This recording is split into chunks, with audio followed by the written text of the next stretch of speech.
Welcome to the Quantum City Initiative, a show about the most important stories, ideas at the intersection of AI, cities, real estate, and the leaders shaping the future of how and where we live and work. Do you save and reinvigorate cities, or are you building new ones? What is most critical for cities in the future with this sort of AI factory race to work? All right, episode 24. Welcome back to the Quantum City Show, the show about the most important stories, ideas, AI, cities, commercial real estate. We spend a week crafting incredible show notes. Then we get here and we absolutely rip them up and go completely rogue. My co-host here, Chase. Chase, how you doing today? Other than the sad result of the Super Bowl, I'm doing great. So it seems like some snow is melting, which I'm happy to see. And I'm very excited for our guest today. So let's talk about that. Dominic, welcome to the show. How are you? Hi, guys. Very excited to join you guys. I love the Quantum City idea. When I first heard it, I was like, it's a little competitive with knowledge towns, but actually it's great to see sort of some challenges, some new ideas. So I think we're on the same pathway, right? So super excited to talk to you guys. So Dominic Endicott is co-author of Knowledge Towns, director of North Star Ventures, co-founder of 4Gem Ventures. I'm going to probably butcher the rest of the intro. I'll have you do that. But most importantly on your resume is you spoke at our Strata conference last fall, which, is a big to-do. Hopefully you'll join us again next fall. Absolutely. So Dominic, why don't you give us a little bit of a better background on you before we get started on the show?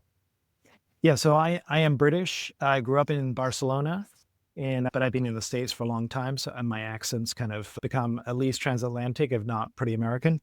But I have kind of a European sensibility, and I spent a lot of time back and forth. So that's probably important as part of my DNA. I did a bunch of stuff in consulting. A bunch of us then started a consulting firm. We built it to 100 million. We sold it.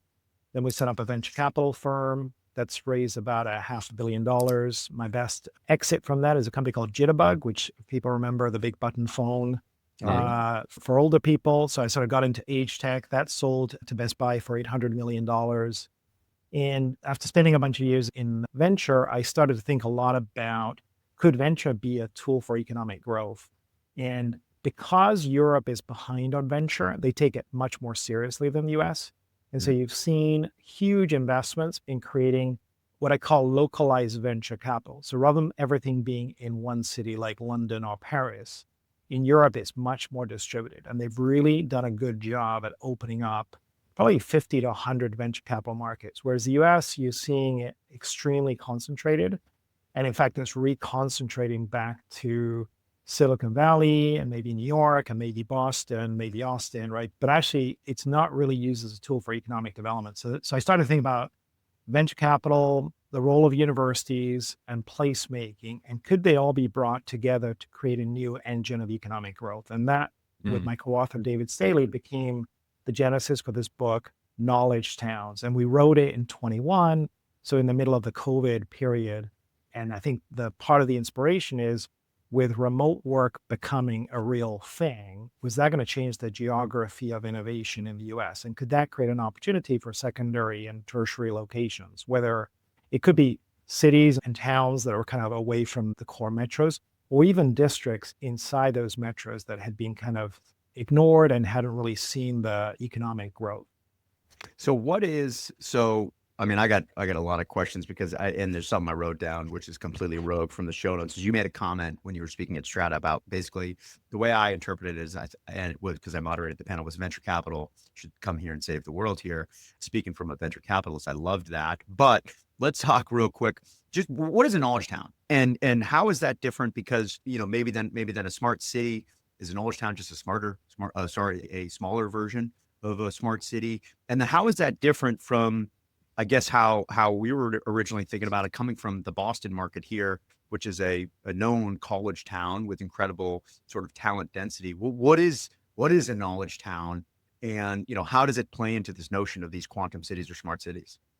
So first of all, it's deliberately not a smart city in the sense that I think smart city began with the idea of throw technology at the problem, whereas the knowledge town really begins with people and their needs and works backwards.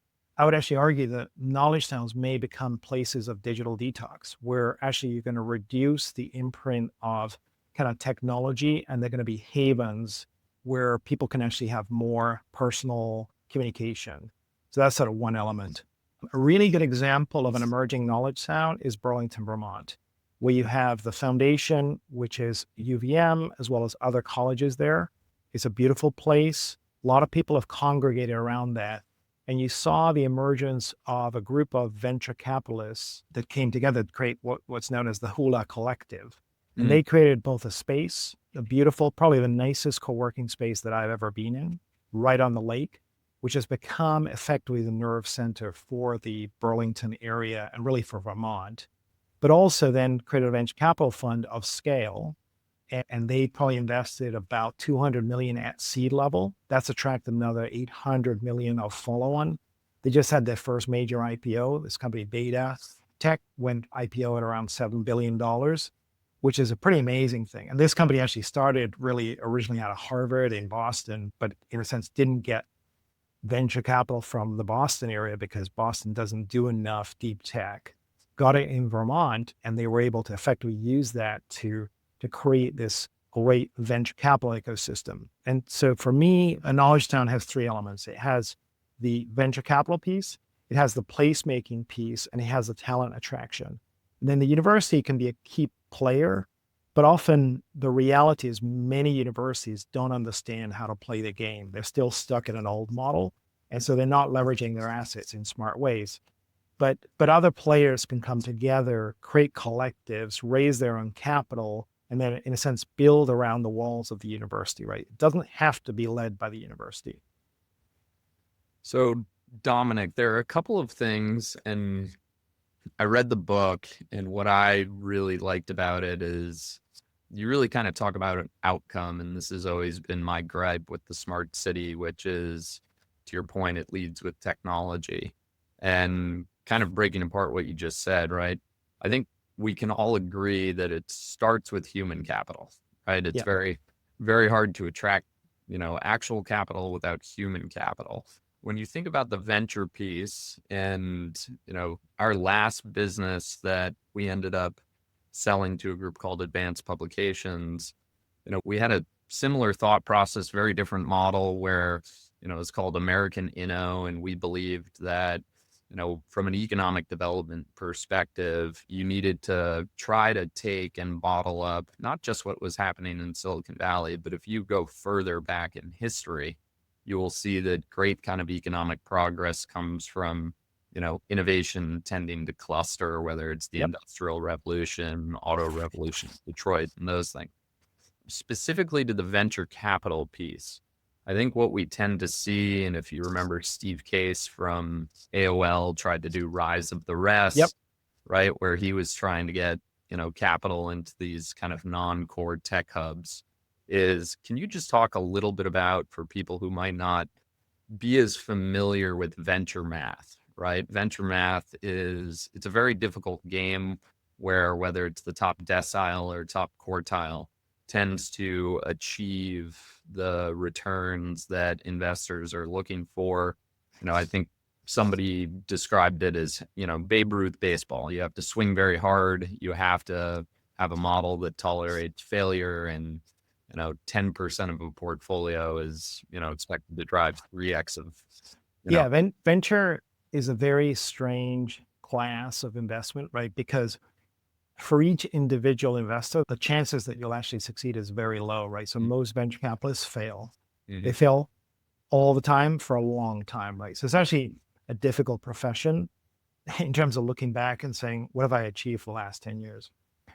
And at the same time, since 1980, venture plus, say, energy is probably responsible for most of the growth in market cap in the US, right? It's been tremendously successful. And one of the reasons why the US has moved ahead of Europe is really because venture capital got ensconced in sort of legislation in around 1979, 1980, whereas in Europe, they really didn't do that. And now they're in catch-up mode, right? So it's been really useful at a macro level nationally. Now, the question is, can it also be useful at a local level, right? So in Silicon Valley, clearly the venture sector drives the entire economy of California. You're seeing right now that, as the state is kind of maybe doing some stuff to try and extract a little bit more from the billionaires, they're all leaving to Florida. We'll see what happens there, right? But it's a very critical sector in some areas. And at the same time, as an individual investor, your chances of success are pretty low. And the other way to sort of think about it is that a small amount of venture can have a massive multiplier effect, and we tend to underinvest at the local level, right? So part of my thinking, a typical knowledge town, I think about, we're going to build 2 to 4 million square feet of, say, new capacity. That's going to attract $1 billion, $2 billion of investment, right? So that's sort of a big chunk of money. What if we could also raise 100 million to be invested in companies that are going to be they're going to be hypothecated to be invested locally, right? So it's only for companies that are committed to actually being in the surrounding area to the knowledge town. So that 100 million is not a huge number. You think about how much money gets dropped into new buildings, new this, new that, philanthropy. But I would argue that investing that 100 million, even if you say, the chances that I ever get the money back are pretty low. Maybe I'll get 1x, maybe I'll get 2x, maybe I got 3x. And even then, maybe I should reinvest that in the next wave. So it's almost like the money that ultra wealthy people are willing to invest in philanthropy, into a new building, instead put it into venture. It may even work, but even if it doesn't kind of work as a returns, what it will do, if it's reasonably well invested, is attract follow-on capital, right? So now you could say, okay, if we got together and aggregated 100 million, we can maybe raise another 100 million from the university that has an endowment. So many universities, these monster endowments, right? How much do they put into local venture? Practically zero, right? The only university in the US that has done a serious job is MIT with the engine. And Harvard has also been part of that. Every other university pretty much has focused all their venture dollars on the global venture capitalists because that's where the returns are in theory, right? But in reality, there's actually great returns from investing locally as long as you've got critical technology infrastructure and smart people, because it's going to be a lot cheaper. Companies will stay there. And so you've seen a lot of these secondary markets have done quite well, but the dollars haven't followed because most of the people allocating the dollars are still stuck in the old paradigm, right? And so part of what has to happen is really a local group coming together and saying, let's raise $1 billion or $2 billion to invest in place, but let's also raise 100 million or so to do venture. And then let's also attract the talent, right? And let's now create a system that's starting to work together. And this is what has happened somewhat spontaneously in Vermont, but really led by the private sector people. And then later, the colleges and universities coming around to that. So what's the role of all I hear here, and I like the concept, but to me on venture return, there's a reason why these investors stay at the global level. There's a reason why they stay within Silicon Valley or whatever the talent densities are. Herd mentality. It's not a good reason. It's a bad reason. It's basically so I guess the returns, and you said maybe the returns are there, maybe they're not. And so you're talking about, and venture capital is going through an inflection point right now. And so maybe this is the opportunity to say, your returns, because I don't want to paraphrase what you said, but the returns might not be there. That's an interesting slide to put in a venture deck to LPs. But I guess my question was around, what is the public sector role here? And because that's, to me, the most critical partnership, because I agree with you, this economic development in these cities and towns is incredibly important. And why not leverage the venture side? But you have to get the mentality of venture outside of just, like Chase was talking about, hitting dingers, hitting home runs, right? Absolutely, right? So towns are also very wealthy, right? But because they use cash accounting and they don't really look at their sort of assets and how do they increase the value of their assets, they're also sub-optimizing of that, right? And people like Dag Detter have done some great work around really the public wealth of cities, right? So when you reframe it and you say, well, how much land do you own, right? If you look at the land that is owned, say in the greater Boston area by the towns as well as the state, it's a huge amount of land, right? And a study was done at the end of last year just showing that if we actually leverage 5% of that land, we could build, I think, 85,000 homes, right? Which is about close to 0.5% of the target for Massachusetts, right? So the towns need to start thinking more as, we actually have some amazing assets, right? Some of your questions around the privacy and the data and so on. They also own these amazing data assets, right? What they don't understand how to do is to leverage them. So that's one piece, is how does the town get its act together? The second is the universities, right? The universities typically have 200 to 500 acres of land. Many have 1,000 acres. They may have 2,000, 4,000 acres. They've been given money. They don't know how to use that.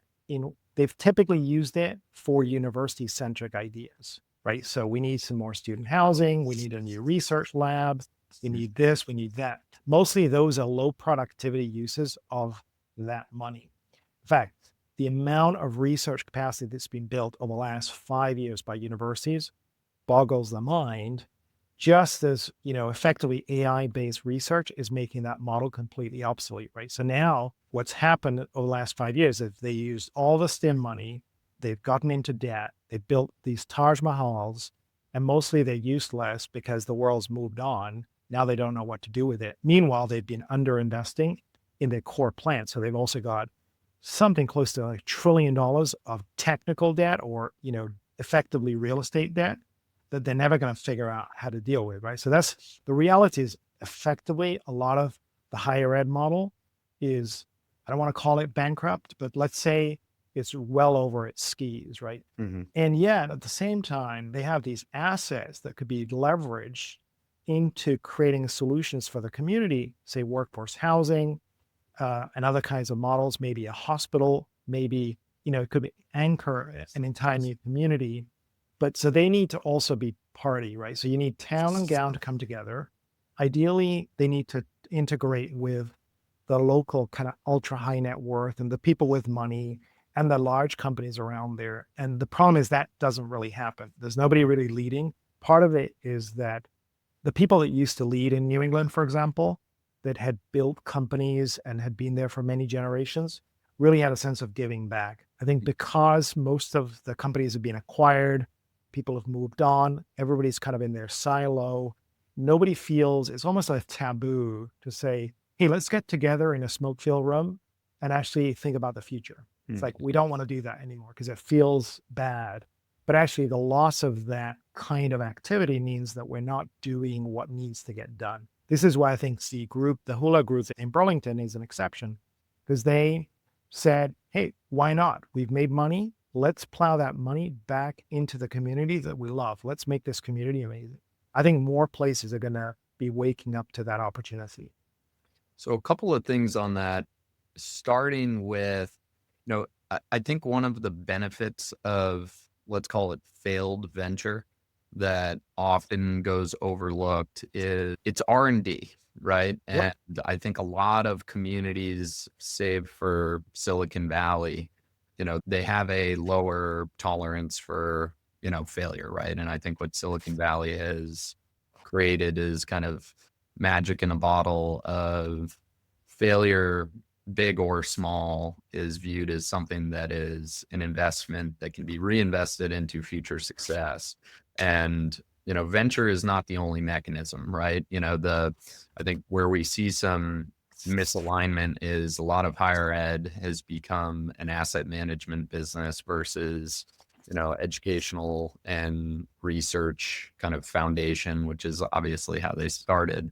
And then you have things like, very famously back in the day, Bell Labs, much of the success of future technology waves and things came from one R&D department at one company. I think Alphabet has done a very good job of, obviously, everything that we saw through LLM breakthroughs and things like that, originated from a lot of research that they were doing.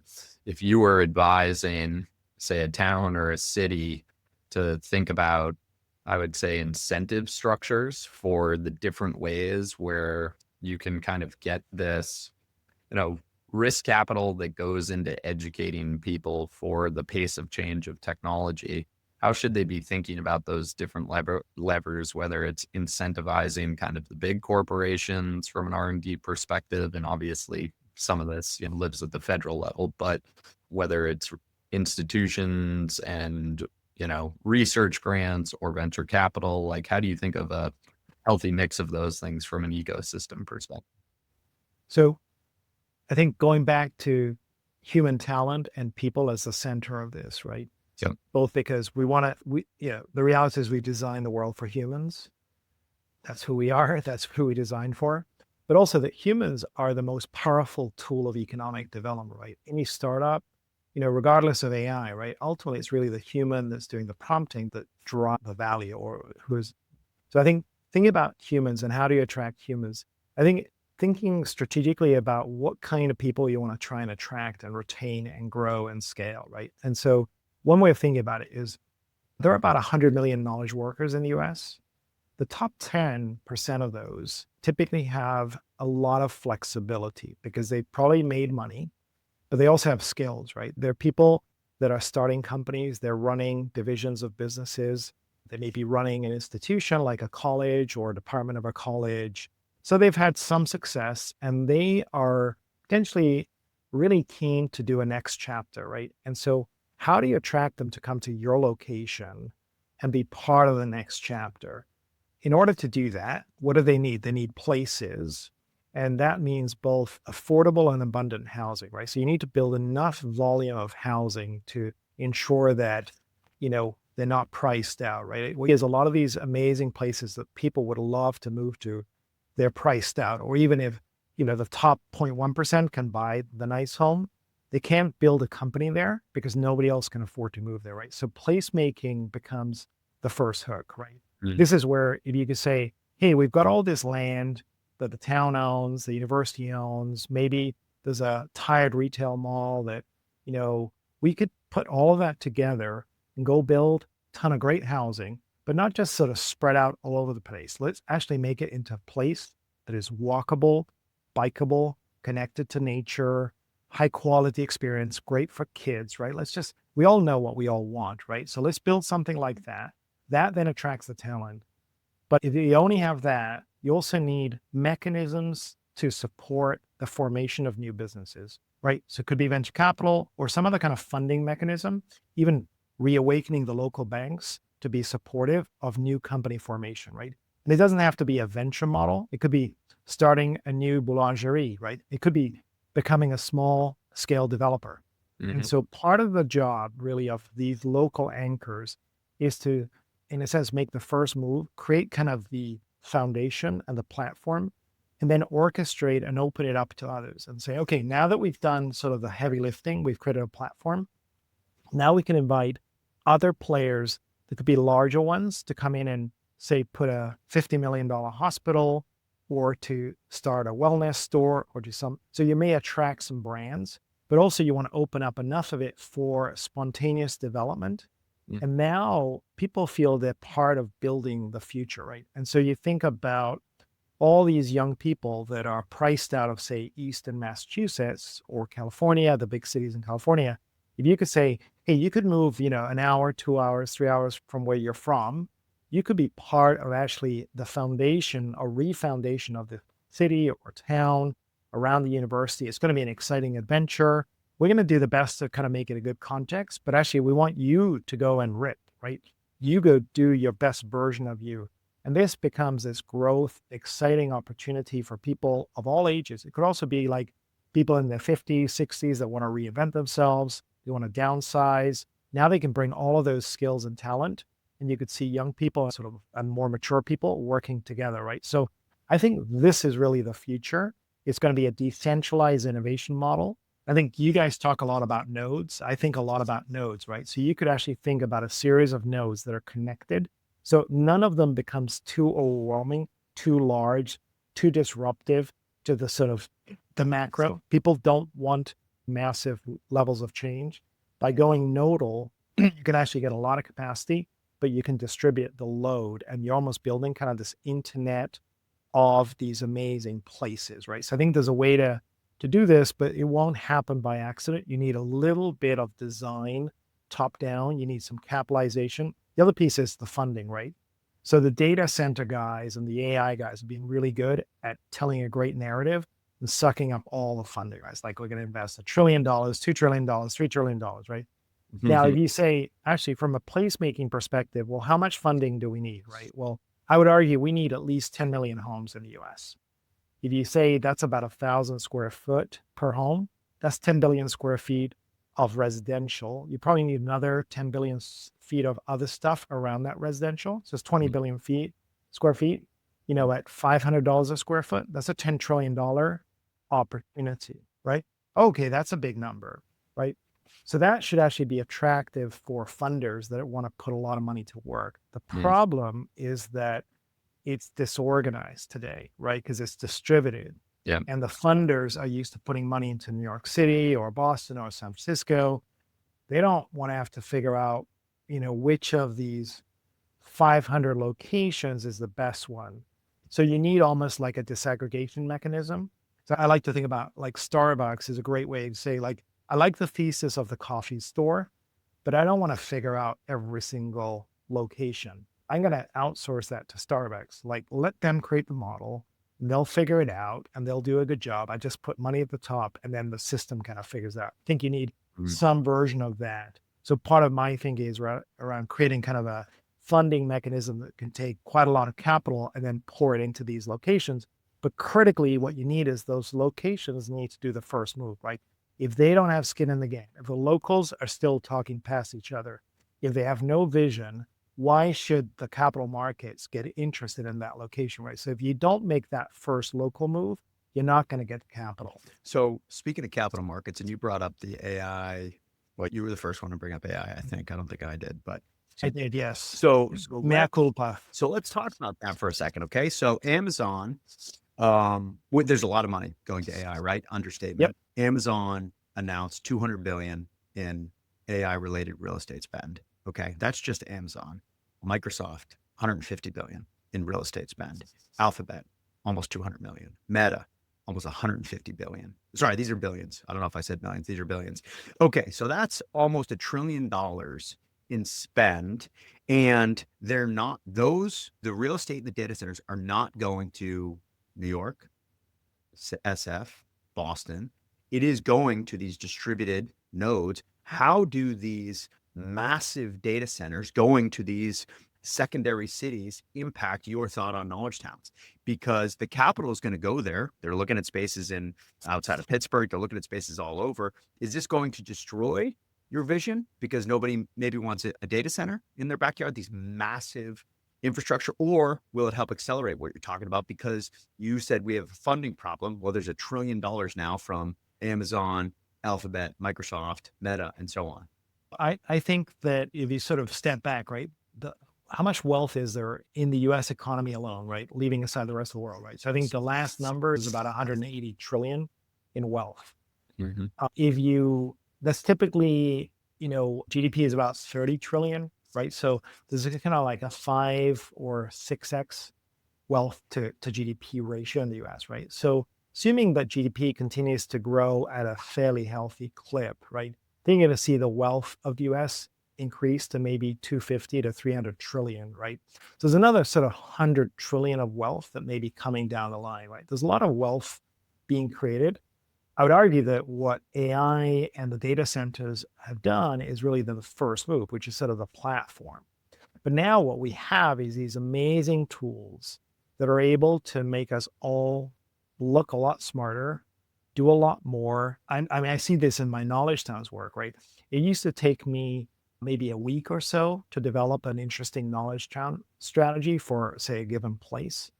I can now, what I often do is I'll use deep research on ChatGPT, and in 15 to 20 minutes, it will do a pretty nice version of a knowledge town strategy and then feed it into Notebook LM. It turns it into a nice presentation to go, right? It's not perfect, but it's actually done the job of, 2 weeks of research assistance for free, right? So I think that's going to happen to everybody, right? Like these are going to be tools for massive economic growth and productivity growth. We're just kind of early in that. So in a sense, I would argue that the data centers are the precursors for these knowledge towns or whatever you want to call it. I sometimes call it micro innovation district, sometimes call them knowledge neighborhoods, because I think actually the neighborhood level, it is more an interesting way. So you can think a knowledge town could be a collection of several micro districts and some even nano districts that could be smaller. So micro would be about 2 to 4 million square feet. Nano could be 500,000 square feet. And maybe there's a even smaller, down to a building, right? And so you can sort of think about these as emergent models, which will be people-centered. So where do people want to live, right? People want to live near lakes, near rivers, near mountains, somewhat close to a railway station or an airport, right? They want to be able to move around, right? So the places where people will want to be are not the same places where data centers will want to be. So I think you're going to see a wave of investment happening in those places that recognize that they're fundamentally attractive to people. But, again, they're going to have to design a strategy that makes them actually attractive, right? So there's the potential to, for example, New England has high potential, but it does everything it can to make itself in reality unattractive. Whereas the South has less potential in some ways. That's right. But has actually done a lot to make itself attractive, right? And everybody in New England says, oh, eventually the people from the South will realize their mistake and they're going to come back to New England. It's like, well, we're not making it very easy, right? Because we're not building enough housing. So we're not solving the basics. So why should they come back up here, right? So I think it's sort of recognizing, and then when you sort of look at it, you're like, how many lakes are there in this country? Many lakes, right? The U.S. has been, this amazing accidental superpower. I don't know if you guys read that book, right? It's like, it's got everything. It's got rivers, it's got lakes, it's got all sort of ranges of climate, right? How do we harness that? And I think this would be almost like, I think we've lost a little bit of that soft power last few years, to put it mildly. I think there could be a new source of soft power, right? Where we could actually, in a sense, educate the world on a new wave of decentralized innovation, right? Where we're seeing these emergent new communities. So you're almost having trouble keeping up with them, right? Because today it's still like Boulder and Austin and maybe Nashville. It's like 4 or 5 names, right? There's 1,000 cities in America with more than 50,000 people, right? There's 30 to 40,000 communities. Why can't every one of them become a little node in this story, right? All of these places for empowering people, right? And then that actually distributes the load, gives innovation economy to everybody. But, in order to do that, you need a mechanism to take capital from the big pools and then distribute it based on returns, right? So you can do a little bit of early investment, but ultimately it's going to be based on, are you giving me ROI, right? Because capital is not free. And so that paradigm has yet to be developed, right? That's kind of, I think, what is needed. Do you need the capital? Now, Chase, I'll direct this question to you. With the sort of rise of all these agents, and by the way, that was a wonderful example, and we'll get to some of our AI questions for you later about how you're utilizing the tools to be more efficient.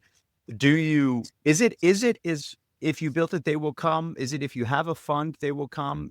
Chase, Absolutely. Okay. Right. Well, Dominic, that question. I don't know if you're asking me or Chase, right? But absolutely. I've seen that. So for example, when we started Nana Capital in Barcelona, venture hardly existed there, but the state helped anchor us, and then more and more VCs started getting going. But it critically required some foundational move to incubate the venture capital sector, right? And so, and then as you start to write checks, entrepreneurs come up with ideas, right? And some will be done, and some won't work. Most won't work, but every now and then, some break through. And then as they do, you start to say, oh, we got our first. I still remember we invested in one of the first $500 million companies in Spain, right? And now we got unicorns, right? You got $1 billion companies and they do exits. And people are like, oh, Spain can also produce this kind of thing, right? You've seen this across all of Europe. You've seen it across other communities in the US, like Indianapolis and, Columbus, Ohio. You're seeing this emergence of, I think the rise of the rest was fundamentally correct. I think it was undercapitalized, right? You just needed more money. If you look at what the EIF, which is the European Investment Fund, has probably helped harness 200 billion of capital, because they put some of it, but then they say, we'll only give you that money if you can raise another, say 50% from others, right? So you're sort of forcing the founding entrepreneurs, the VCs, to go raise money from others. And initially it's like, I don't think it's going to work, but I'm going to do it because it's cool, or maybe because I'm a large company and I want to get something out of it, right? So you're kind of doing it without really being confident, but over time it does become self-fulfilling. But if you build, they will come. So Chase, my question from a guy who's on the entrepreneurial side, right? you've raised some capital. We have a cap table that is sizable. With all the AI tooling that's out there, we will certainly, I think we will see in our lifetime the first sort of maybe single employee $1 trillion market cap companies with all the agents that are out there. Do you need venture capital anymore? The cost to start a business is insanely lower. What is your opinion, the role of VCs here? I think all of the people that, talk about the cost of making something going down will ultimately make it more efficient and create more demand for that thing. So the same thing happened after the .com, where, you always see, whether it's the parlance of venture capital, of seed, Series A, Series B, whatever, everything is just moving upstream. And because after the .com, the cloud, you didn't have to go buy your own servers and manage them in your office. The first round of, say, venture capital got smaller, but when you look at the total size of the venture capital industry, it has gotten bigger because TAMs of, the markets have gotten bigger. And what we're seeing is the cost of, ultimately writing software is going to go down. And all of these people are talking about death of software, which to me is total insanity, because AI is making software, and what we're going to see is more people have the capability to make software. So I think the future for venture capital is going to be very bright, because, technology has been viewed as a vertical, and really it's going horizontal across all of these industries. There is, whether you're a healthcare company or a manufacturing company and all of these things, you're going to be technology enabled. And I think one of the things that during kind of the rise of, Dominic, you were investing during this phase, but it was cloud and mobile technologies that were kind of coming together, which were themes. I think whether we want to view it from a policy perspective or an investment perspective, there was substantially more opportunity to take what Steve Case was doing. I agree, it was completely underfunded. And how do you apply that to industry knowledge? So if you look at Pittsburgh, and it was a manufacturing hub, the people sitting in Silicon Valley really didn't figure out anything particularly interesting and innovative around how does this wave of cloud technologies and mobile impact manufacturing, right? Same thing with regards to, the major healthcare hubs are probably Boston and, a couple of hubs in Texas. And so I think when we think about continual education, it's the opportunity with AI is there's deep industry expertise in the kind of core industries and sectors of an area. And how do we kind of continually educate the young people who might understand the core industry, but are a little bit more native to the technology that's coming about? And I think, we've seen this now within recent memory for anyone who, was in technology from, say, late 90s, early 2000s through today, where I think there's a lot of lessons learned on, how we can apply the benefits of this major technology wave much more locally. So I think that's really interesting. To your point about, an very interesting opportunity. I think to your point about Amazon, Greg, I think the other thing I would love for us to learn from is that, narrative really matters. And the Silicon Valley tech founders continue to kind of repeat certain mistakes, right? Like everyone who's at the forefront of a major technology wave tends to get this godlike complex of, I am creating this technology that it's going to put everybody out of a job. And it historically, like they did this under President Johnson, with computers, where, they presented him with this thing of mass unemployment, and we need to go explore universal basic income. And you see it, whether it's Altman or Elon or whoever, it's the God complex of we're not going to work. Go all the way back to the 1800s, the Luddite fallacy. The Luddites were textile workers in England who broke the machines that were going to, enable textile work. There were 75,000 textile workers at the beginning. There were 450,000 by the end. And so jobs change for sure. Yep. But immense productivity gains change work. They do not, they do not kill work. We have substantially more people globally that are working in different jobs that didn't even exist 50 to 100 years ago. So I think they have a narrative problem. And you see this, the pushback against the data centers is just the Luddites pushing back against the textile machine. So I think the onus is on the people in charge. And I don't think big tech does a very good job at all of bringing people along with them. But to be fair, right, I think it's also on the locals to play the game, right? So you mentioned Pittsburgh. So I've been having a dialogue with various people in Pittsburgh. I actually think Pittsburgh could be the next great American city in terms of the way that an Austin, Texas, or Nashville, Tennessee is. It's affordable. It's got a great industrial base. It's got some great institutions, right? If you look at the amount of venture capital there per year, it's de minimis. It's a rounding error relative to Silicon Valley, right? And so it needs to, and it's also failed to attract people. Like young people don't say, I want to go to Pittsburgh. They're still saying, I want to go to Austin, Texas and join the crowd, right? Because young people tend to be herd followers, just like all of us, right? So it's up to the locations to get their act together, right? And say, well, how do we get organized to become attractive? So I actually developed a little bit for fun, a strategy for the Pittsburgh region based on some conversations to say, hey, wouldn't it be cool if we could attract 500,000 people to Pittsburgh, which is actually breaking a taboo, right? Because we don't do that anymore, right? We used to do that, right? Like American cities would be like, oh, I popped up and suddenly it's mushrooming to 100, 200,000 people.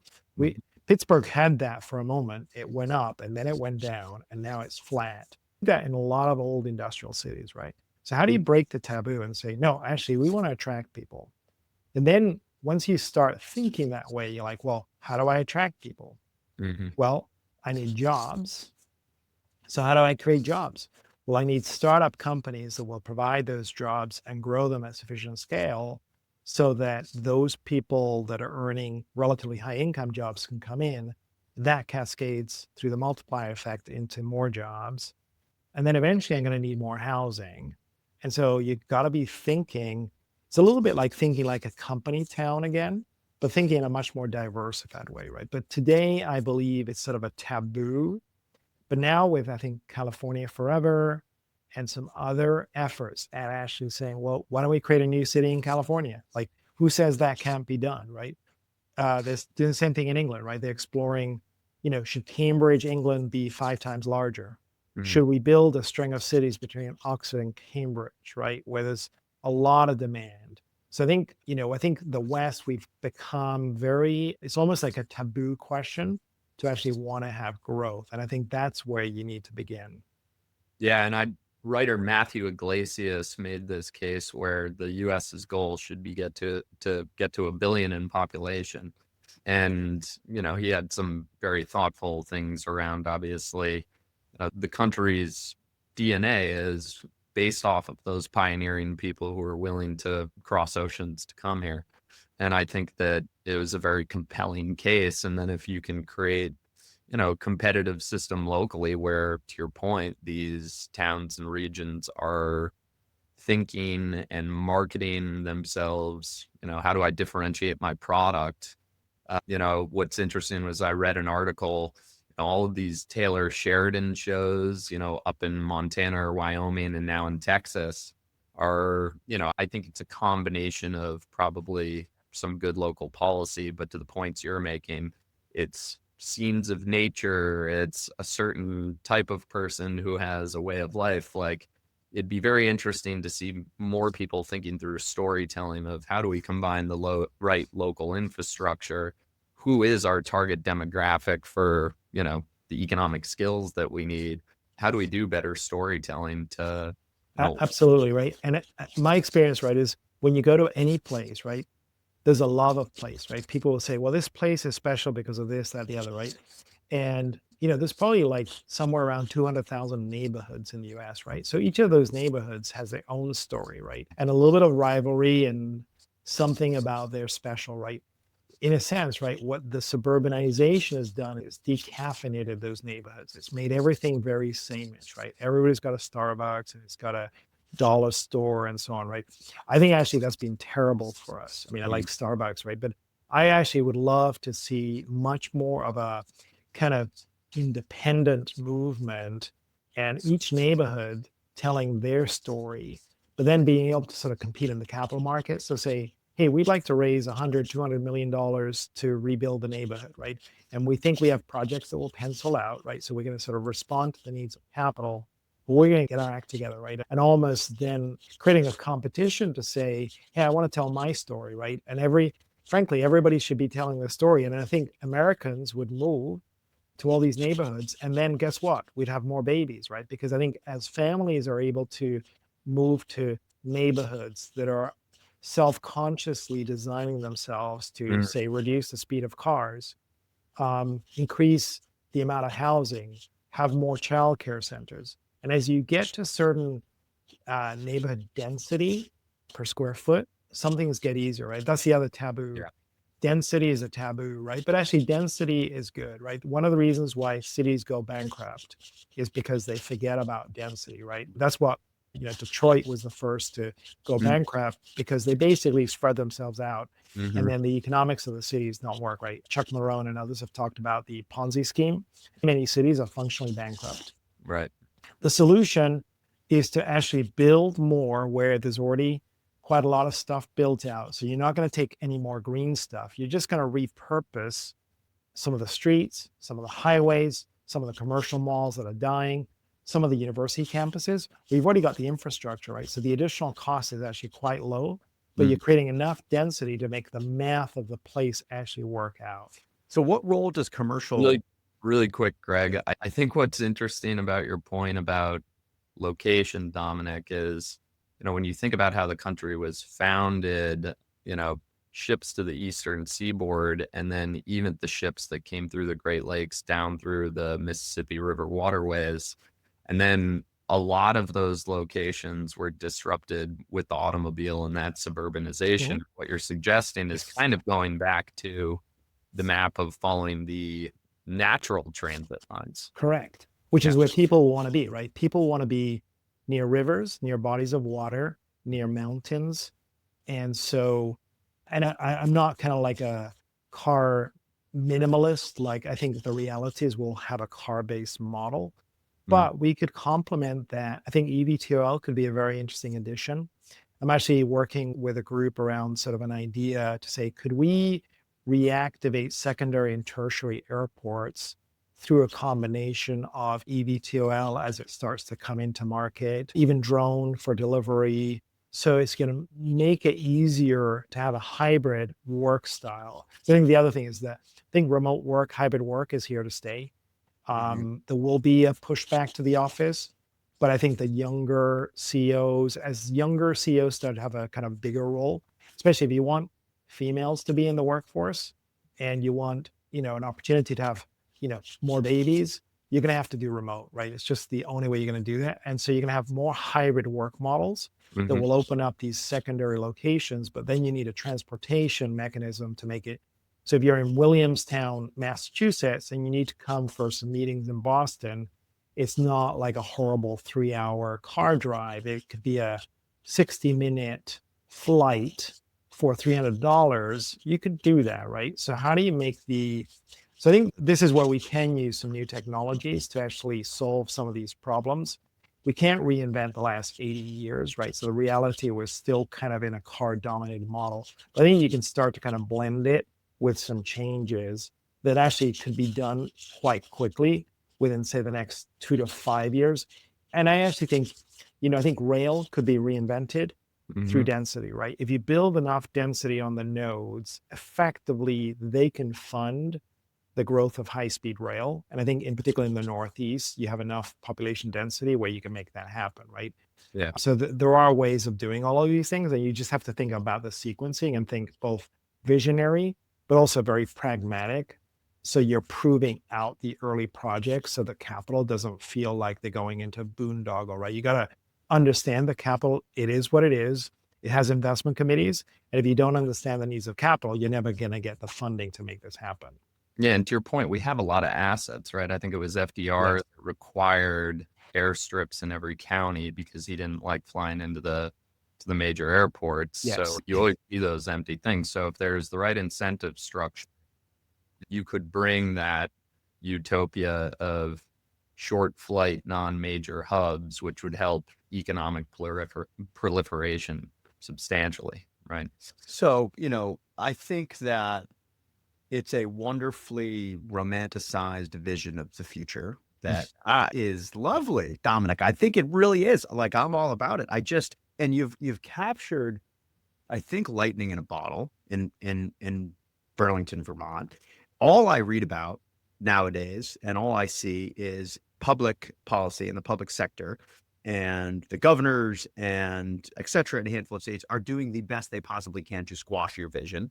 That all they want to do is make people leave. They won't win. They won't succeed, though. So vote with their feet. So we vote with your feet, and we're seeing that. So I guess my question for you is, how do I tie this back to commercial real estate, and what role do commercial real estate developers play in this? Because you have a group of individuals that are motivated. They're motivated with both their wallets. So there's a handful of folks with money up there, right? You said that's a critical element. It's a very capital intensive project, and you're going to need serious commercial real estate developers. What is their role in all of this? It's just funny. I was just at a conference, the Association for Foreign Investors in Real Estate. It was about 3.7 trillion of capital around the room, right? And Gunnar Larson, who's the guy that runs that, was saying, talk about, we still feel in real estate that we're kind of in the kids' table, like we're not really in the big boys' table. Why is that, right? And I think that's the fundamental question for real estate, right? So there's about 380 trillion of real estate value in the world. It's a really big number, right? But if you actually look at the market cap of the real estate sector, real estate investment trusts, companies like Zillow, right? All of that together is about 3 trillion globally. And it hasn't really moved a lot in the last 10, 15 years, right? Meanwhile, in that period, tech has gone from 2 to 3 trillion in, say, 2010 to 25, 30 trillion. And if you project forward, right, you see the coming IPOs of SpaceX and, OpenAI and this, that, the other. You could see tech growing to 50 trillion, right? And so an interesting question for real estate is, how come we're not getting any of that, right? We're not getting the love. So I think that's a fundamental question. By the way, the other sort of accidental players in this are the telcos, right? Telcos, same thing. They've not seen their market cap budge. So here's an interesting stat. When the iPhone was launched on the AT&T network, AT&T was worth 3 times the value of Apple. Today, I haven't looked at the latest data, but the last time I looked at it, Apple was worth 30 times AT&T, right? Yes. And so effectively what Apple was able to figure out is how to ride on top of the AT&T network and build a huge amount of value. But AT&T could not figure out how to extract value from that, right? And I think the same thing's kind of happened to real estate, to utilities, and to many other players, right? So I think they need to play a different game and a smarter game. But having said that, they have the tools to the kingdom, right? Because ultimately place is where talent wants to be. And that's what real estate can build. And data center will only go so far, right? Like ultimately you want to build kind of data centers for people. And so part of that is really thinking about real estate as a platform to achieve economic growth, as opposed to kind of an asset class. The real estate world is very insular with the cap rates and the this and the that. They speak a different language, just like everybody. What I see stepping back, right? We have the tyranny of silos. Higher ed is in their silo, real estate is in its silo, tech is in its own little bubble. Nobody's looking really across the chasm. Local government, state government, they're in the bubbles. They're sort of political bubbles.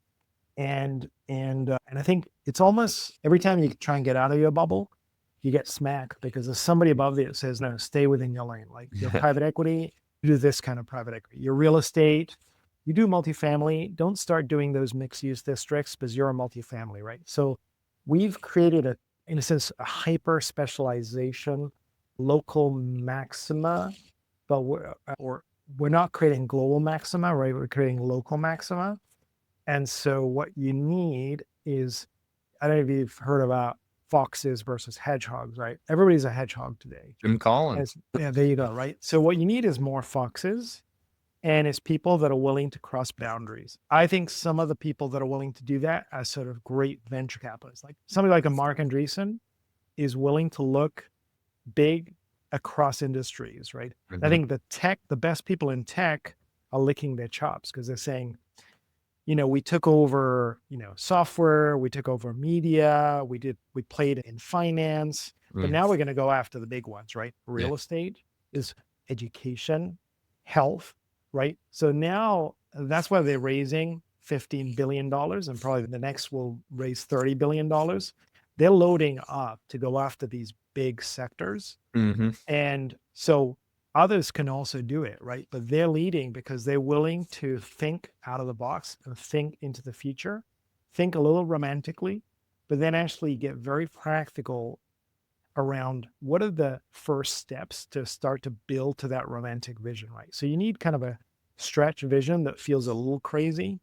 So when I first developed my plan for Pittsburgh, I was like slightly embarrassed because it literally required, I think, $100 billion of capital. And it was a goal to add $500 billion or maybe $1 trillion of wealth. I can't remember, right? I was slightly embarrassed. But actually, when I did the math, I was like, no, that feels about right. But it's kind of embarrassing, right? So you need to go beyond that embarrassment and say, I don't care if I'm embarrassed. I don't care if I'm romantic. But then I have to get very pragmatic. I need to say, what is my first move that's going to prove that this path has at least a shot? Like it may be a small shot. It's like the Patriots when they were down, 28-3, right? Remember that? Oh yeah. And then Sure do.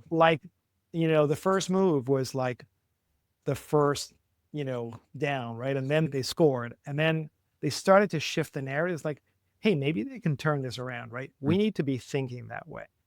Yeah. Well, I do have to say to our audience that we did not ask Dominic to advocate. So our mission at HGO, Dominic, is to make commercial real estate a platform for economic growth. So that we did not ask, Dominic came to that on his own. We did not ask him to say that, but Greg, you want to let the rapid fire segment roll here? Yeah, I mean, we're up on time here. We could spend another 10 hours going. We could do like 10 more shows, which is good because we'll definitely do a part 2 and part 3 as we see sort of knowledge towns, kind of continue. But we love to hit 2 or 3 questions at the end. These are quick answers. So, as you think about sort of the rate of change today, which is just insane to try to keep up, let's fast forward 12 months to February 2027. What is one headline we'll be reading about specifically commercial real estate that you don't think anybody's talking about today? I think the notion of creating new cities or say rapidly growing, creating new boom towns, so regrowing old cities is going to go from a niche idea, which has been talked about by a few people, to a more mainstream idea, right? You're starting to see some articles in the New York Times. I think it's going to sort of permeate the average person's idea and the dialogue. Love that one. We talk about quantum cities a bunch. You talk about knowledge towns. Obviously, you wrote the book. What's the single most important metric for a healthy city or a healthy town or a healthy knowledge town?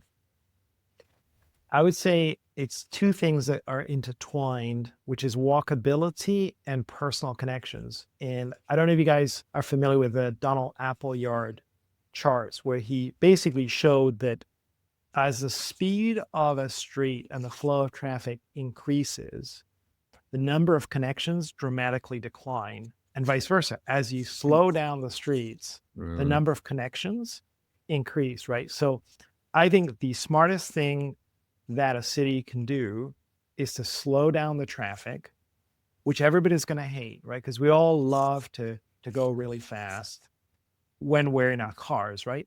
But we all hate it when we're walking with our kids, right? the extreme version of this is Pontevedra in Spain, where the mayor basically said, banned all traffic from the center of the city. Yeah. It's become this beautiful place. Guess what? It's having a baby boom, right? Because parents are very comfortable letting the kids run around because they're not afraid of getting killed by cars. It's as simple as that, right? So I think that slowing down the traffic, making it walkable, the quality of the air increases, but then you're walking, right? Like I try and do 10,000 steps every day, right? It gets a lot easier the more walkable it is. And it's not just about safety. It's also about, is it interesting? Is there variation, right? Do we leverage the architecture? Are we making it beautiful? Another taboo.